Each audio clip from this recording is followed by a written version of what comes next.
This story took place in ancient China, during the Ming dynasty. Magistrate Meng of Huzhou County was troubled because a case had been dragging on for a long time without any leads. The common folk were all talking about it, and the prefect was also inquiring. If this case continued to drag on, it might affect Magistrate Meng's reputation. The case was as follows: Zhao San and Zhu Sheng, two good friends from Huzhou City, had planned to go to another city to do business together. They planned to hire boatman Zhang Chao's boat and depart at the 5 a.m.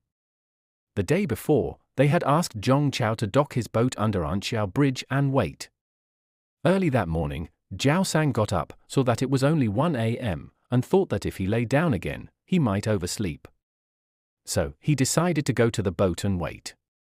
He took his silver and luggage, bid farewell to his wife Mrs. Zhao at the door, and left early. Meanwhile, Zhu Sheng woke up around at 3 a.m. He also feared being late, so he took his silver and luggage and headed to Anqiao Bridge.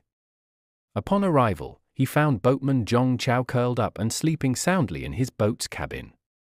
Zhu Sheng called out to him 3 times before he woke up. Zhu Sheng noticed that his friend hadn't arrived yet, so he sat under the bridge to wait.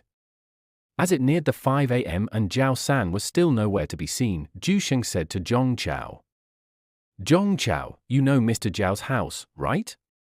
Could you go and call him?" Zhang Chao agreed and went to Zhao San's house. He knocked on the door and called out loudly, "Mrs. Zhao, please tell your husband to set off now. Master Zhu has been waiting for 2 hours." Mrs. Zhao, hearing this, was shocked and said, "What do you mean? My husband left early, how is he not there yet?" Zhang Chao returned and reported this to Zhu Sheng. Zhu Sheng was alarmed and sent people to search everywhere, but after 2 days, they found neither Zhao San nor anyone who had seen him.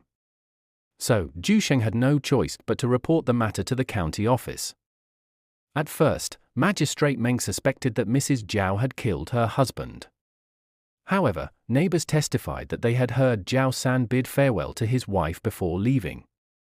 He then suspected Zhang Chao, but Zhu Sheng had seen Zhang Chao sleeping in the cabin. He also suspected Zhu Sheng, but Zhu Sheng had left at the 3 a.m., which was confirmed by his neighbors. Moreover, the road from Zhao's house to Anqiao Bridge wasn't far, and there had been no reports of robbery or murder. Zhao San and his belongings had simply vanished without a trace. Thus, the case became a mystery. Magistrate Meng pondered over it daily, pacing in his garden, but couldn't find a lead. One day, upon returning to his study, Magistrate Meng found that someone had scribbled 2 lines on the case file he had brought home. Who dared to scribble on an official document? The handwriting was childish. It was his young servant Jin Bao's. Just as he was about to call Jin Bao for a scolding, he suddenly noticed the lines were a doggerel, reading. When calling, he asked for Mrs. Zhao, already knowing Mr. Zhao wasn't home. Magistrate Meng's heart skipped a beat, and the scolding words died in his mouth. Jin Bao, his servant, was only 12 years old. Seeing how clever he was, Magistrate Meng had allowed him to study alongside his own son. Jin Bao, being naturally bright, often outperformed his son in studies. Today, while tidying up the study, Jin Bao must have inadvertently read the case file and jotted down these 2 lines. These lines pinpointed the case's crux, that is, when the boatman Zhang Chao went to call Zhao San, he addressed San Niang, not Zhao San, indicating he already knew Zhao San wasn't home. Therefore, Zhang Chao must be the murderer. Now that Magistrate Meng had the case's key, he knew a mere slip of the tongue wouldn't make Zhang Chao confess.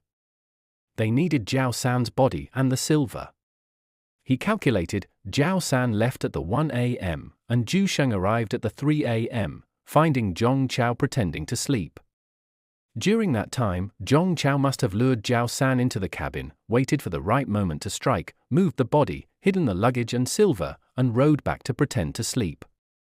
Thus, the boat couldn't have gone far, and the body and silver were likely underwater. He ordered 100 skilled boatmen and fishermen to report to the county office the next morning. The next morning, Meng personally supervised the operation, preparing 70 or 80 small boats to gather at Anqiao Bridge.